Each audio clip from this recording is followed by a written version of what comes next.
কখনো গাঢ় কমলা, কখনো লাল, আবার কখনো বা বেগুনি। ক্ষণে ক্ষণে রং বদলাতে পারে আস্ত একটি পাহাড়।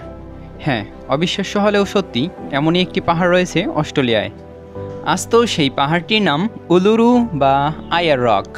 রং বদলের আশ্চর্য সেই বৈশিষ্ট্যের কারণে এই পাহাড়টিকে অনেকে ম্যাজিক মাউন্টেন বলেও আখ্যায়িত করে থাকে।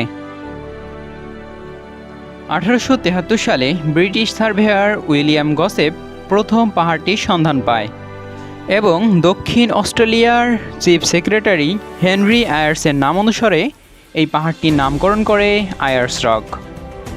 উলুরু হচ্ছে বিশ্বের সবথেকে বড় একলিথিক বা একশিলা পাহাড়। স্তূপাকৃতির সেই উলুরুর উচ্চতা আইফেল টাওয়ারের থেকেও বেশি। যদিও পাহাড় হিসেবে তা বেশি না, তবে হঠাৎ করে সমভূমিতে জেগে ওঠা সেই পাহাড়টির উচ্চতা 348 মিটার অথবা 1142 ফুট।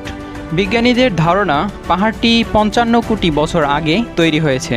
উলুরু অনেকটা আইসবার্গের সেই চূড়াগুলোর মতো। উলুরুর বেশিরভাগ অংশ মাটির নিচে। সব মিলিয়ে প্রায় উলুরুর পরিধি 10 কিলোমিটার। সকাল থেকে সন্ধ্যা পর্যন্ত উলুরুতে চলে রং বদলের খেলা। ভোরে এবং সন্ধ্যায় রং বদলের খেলাটি স্বাভাবিক, তবে দিনের অন্যান্য সময় উলুরু কিভাবে রং বদলায়? উলুরু বা আয়ার্স রকের মতো ভৌগোলিক কাঠামো পৃথিবীতে আর একটি নেই। এজন্য অনেকেই এটিকে প্রাকৃতিক আশ্চর্য বলেও বিবেচনা করে থাকে। গঠনগত কারণে আশ্চর্য এক পাহাড়ে পরিণত হয়েছে উলুরু বা আয়ার্স রক। সকালে এবং সন্ধ্যায় উলুরু লাল হয়ে যায়। এই লাল হওয়ার কারণ বেলে পাথরের আয়রন অক্সাইড। ডিম্বাকৃতির গঠনের কারণে স্যান্ডস্টোনের তৈরি সেই পাহাড়ে সূর্যের আলো পড়লে অদ্ভুত বিচ্ছুরণ হয়। তখন কখনো বেগুনি অথবা কখনো গাঢ় কমলা রং ধারণ করে উলুরু। মানুষের সাথে উলুরুর সম্পর্ক অনেক বছর আগের। উলুরুর গায়ে প্রাচীন চিত্রকর্মের নজির পাওয়া গেছে। বিভিন্ন প্রত্নতাত্ত্বিক গবেষণা থেকে জানা যায় মানুষ প্রায় 10,000 বছরেরও আগে থেকে এখানে বসবাস করে আসছে।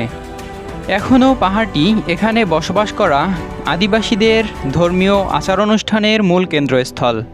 এখানে বসবাস করা আদিবাসী আয়ানগোদের বিশ্বাস এই পাহাড়ে দেবতারা থাকেন, যে কারণে পাহাড়টি এতটা রং বদলায়। শুধু তাই নয়, তারা আশ্চর্য পাহাড় উলুরুকে পূজা করে থাকে। প্রতি বছর সারা পৃথিবী থেকে যত পর্যটক উলুরু ভ্রমণ করতে যায় তাদের সকলকে আনানগুদের দেয়া নির্দেশিকা অবলম্বন করতে হয়। আগে পর্যটকরা এই পাহাড়ে আরোহণ করতে পারত, যা ছিল আনানগুদের কাছে দেবতার প্রতি অসম্মান। তাই 2019 সালে অস্ট্রেলিয়ান সরকার আনানগুদের ইচ্ছাকে সমর্থন জানিয়ে এবং পাহাড়ের আধ্যাত্মিক শক্তিকে সম্মান জানিয়ে পাহাড়ে আরোহণ সম্পূর্ণরূপে বন্ধ করে দেয়।